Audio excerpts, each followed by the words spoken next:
அன்பு இயேசுவே, சிலுவை பாதை என்னும் பயணத்தில் நீர் அடிக்கப்பட்டு வதைக்கப்பட்டு இரத்தம் வெளிவரப்பட்டு சதைகள் கிழிக்கப்பட்டு என் பாவங்களுக்காக நீர் சிலுவையில் அறையப்பட்டு ஆணிகளால் அறையப்பட்டு ஈட்டியால் குத்தப்பட்டு இறந்தீர். இறந்த பின்பும் கூட எமக்காக மீண்டும் மரித்தீர். எமக்கு வாழ்வு கொடுக்க வேண்டும் என்பதற்காகவே மரித்தீர்.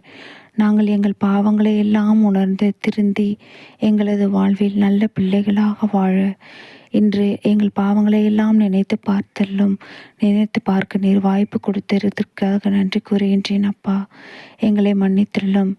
நீர் உயிர் பெற்றெழுந்து வருவது போல எங்கள் பாவங்களிலிருந்து நாங்கள் உயிர் பெற்றெழுந்து மறுவாழ்வு வாழ எங்களுக்கு உதவி செய்தள்ள வேண்டும் என்று உம்மை இறைஞ்சி மன்றாடுகின்றேன். ஆமேன், ஆமேன். எங்கள் பாவங்களை மன்னித்தள்ளும் இயேசுவே. எங்கள் பாவங்களை எல்லாம்